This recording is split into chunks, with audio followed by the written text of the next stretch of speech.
Can you all hear me okay? Yes. Great. First of all, thank you for coming to this session.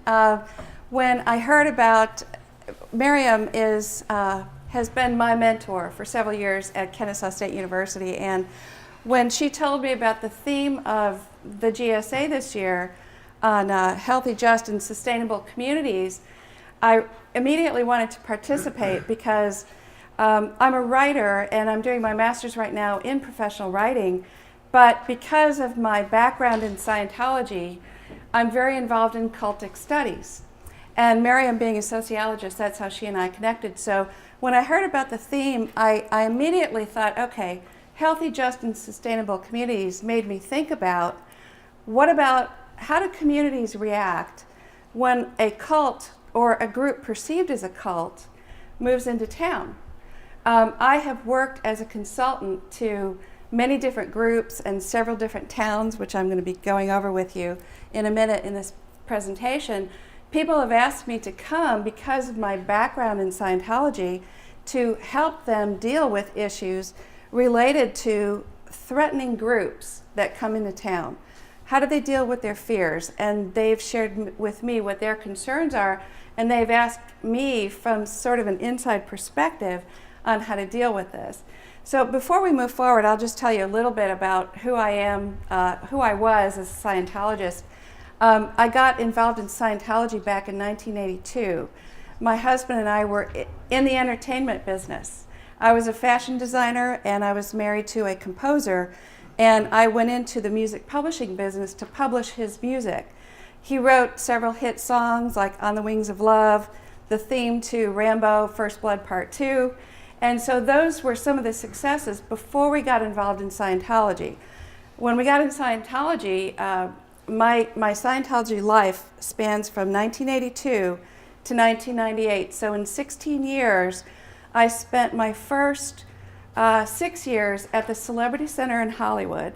And then I moved to the desert location, which is the management of Scientology, and worked for 9 years under the leader of Scientology, David Miscavige, at the International Base, which is between LA and Palm Springs.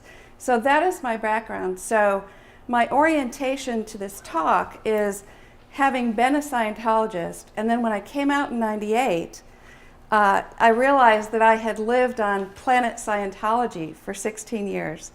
And my adjustment to life was really a struggle to assimilate into a culture that had moved on without me. And anybody who's been in a group similar to that will know what I'm talking about. But people began to hear about, wow, somebody came out of Scientology and is telling their story. And because of that, I've been invited to speak at a lot of groups, a lot of churches, academic settings, even women's conferences. And I've done a lot of writing, a lot of media interviews, and I have shared my experiences. So that is the nature of that I talk about Scientology about. So this presentation is based on my experiences with having been asked to come to towns to counsel them. And I have discovered it's been a very awkward and sometimes difficult challenge for me, because even though I am no longer a Scientologist and I'm not for Scientology, I also have to deal with the fact of religious freedom. Groups do have rights in town, and so, when I advise, I have to take into account my own biases and prejudices. So it's been an interesting challenge. Let's go to the first slide. I want to explain to you real quick what the NIMBY syndrome is. Basically, you've heard about, nuclear power plants. People support nuclear power, but they don't want it in their backyard. So I've made a comparison of that phenomenon to dealing with cultic groups. And NIMBY actually means an oppositional attitude from local residents against a risk-generating facility or a group that they have been chosen to host, either by a government or a cultural group or whatever. And this is characteristic of someone who is positive to a facility, like let's say positive to nuclear power, but they don't want it. They don't want to be the host. And as I've consulted about Scientology in different towns, this is what I found. people who say that they support religious freedom, but they have not wanted Scientology, specifically Narconon groups, to move into their city. So let's go to the next slide.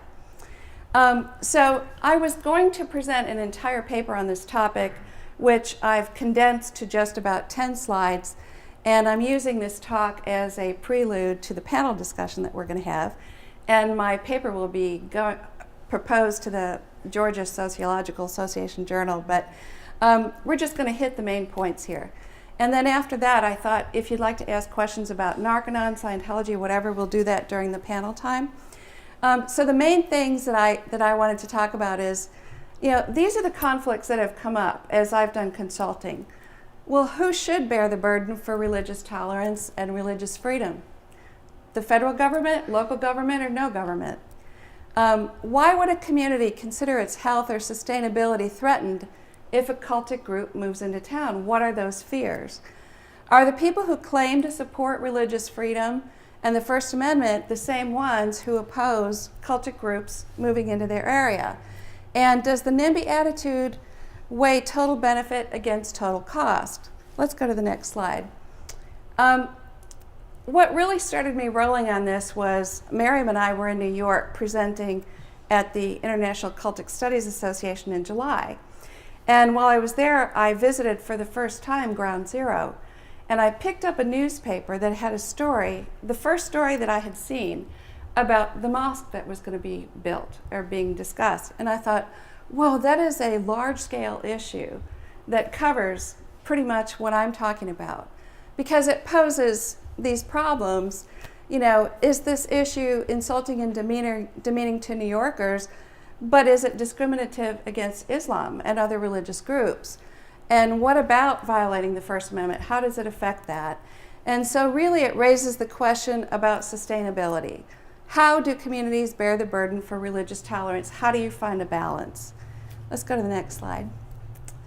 So in all the, in my own experiences being in Scientology and then going to all these different communities, and I'll give you specifics on that in a minute, these are what I have found that people associate with cultic groups, and not just Scientology, but others.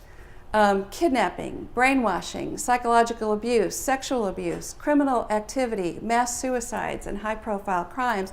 And of course, these come from the media images that are generated, about the major ones that we've learned about. From Waco, Texas, of course, the Branch Davidians, the mass fire, the deaths that happened there. Jim Jones, People's Temple in Jonestown, mass suicides, murders. Children of God, David Berg, the leader, with child abuse and sexual exploitation. Church of Scientology, enforced abortions, familial disconnections, labor violations, and other human rights violations. So these are the things that people are telling me they don't want to see happen if a deviant group comes into their town. So let's go to the next slide. And so what are we really looking at when we're talking about cults moving into, or cultic groups, groups perceived as a cult, moving into small-scale societies like Decatur or Sandy Springs? We've got conflicts there of established religious orthodoxies. They pose skeptical gazes at cultic groups and members, because you've got orthodox leaders versus the charismatic authority of cult leaders and all the things that come from that. What about the history of the group? The harmony with communities or antisocial in communities, what do we hear about? It also is affected by the religious diversity of the community. And the views about freedom of religion are at play here, tolerance and change, influenced by various factors.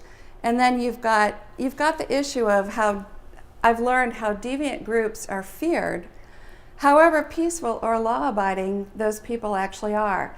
Because they may be considered deviant, those fears are very real, and those are the things that I have seen are most at play.